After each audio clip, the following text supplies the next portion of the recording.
Hi friends, welcome back to my YouTube channel. അപ്പോൾ ഇന്നത്തെ നമ്മുടെ വിഷയം നിലമ്പൂർ ഉപതെരഞ്ഞെടുപ്പ് തന്നെയാണ്. LDF അവരുടെ സ്ഥാനാർത്ഥിയെ പ്രഖ്യാപിച്ചിരിക്കുന്നു. M സ്വരാജാണ് LDFന്റെ സ്ഥാനാർത്ഥി.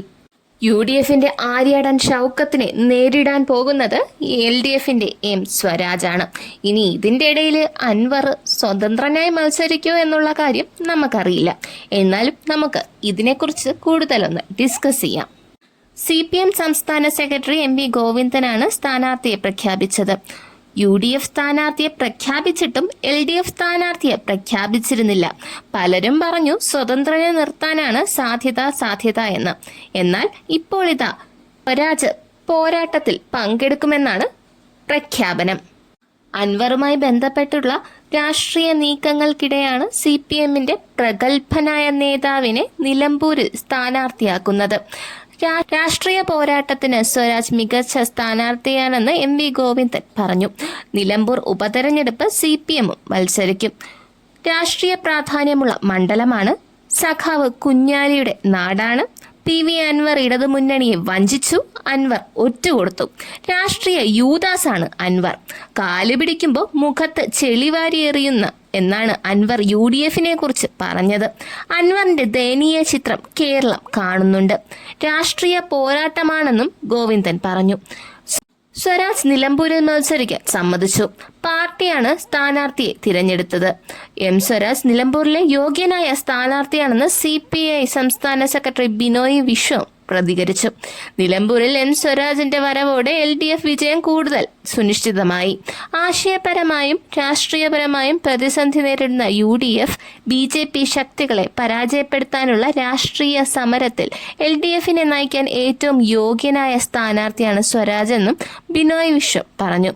സ്വരാജ് നല്ല സ്ഥാനാർത്ഥിയാണെന്നും മിടുക്കനായ ചെറുപ്പക്കാരനാണെന്നും മന്ത്രി K കൃഷ്ണൻകുട്ടിയും പറഞ്ഞു. ഒരുമിച്ച് സഭയിൽ അദ്ദേഹത്തിന്റെ പ്രകടനം നേരിട്ട് കണ്ടിട്ടുണ്ട്.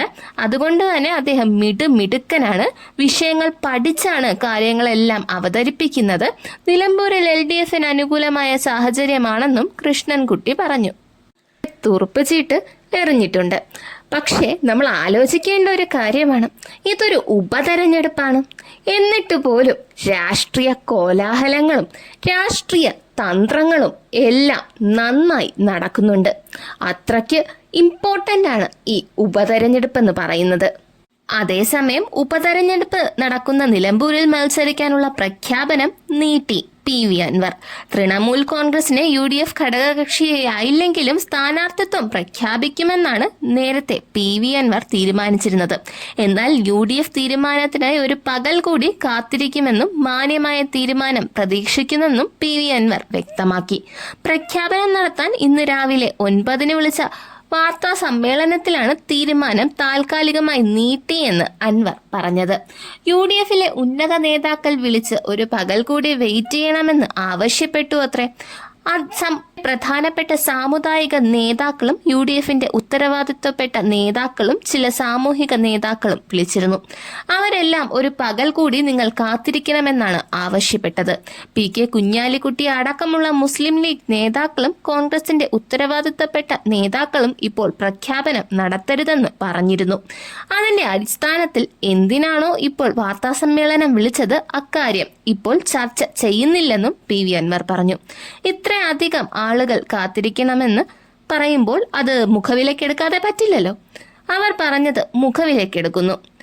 എന്തൊക്കെ കാണണമല്ലേ.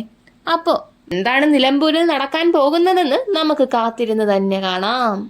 എൻ്റെ വീഡിയോസ് ഇഷ്ടപ്പെടുന്നുണ്ടെങ്കിൽ ലൈക്ക് ചെയ്യുക, ഷെയർ ചെയ്യുക, സബ്സ്ക്രൈബ് ചെയ്യുക. Thank you for watching.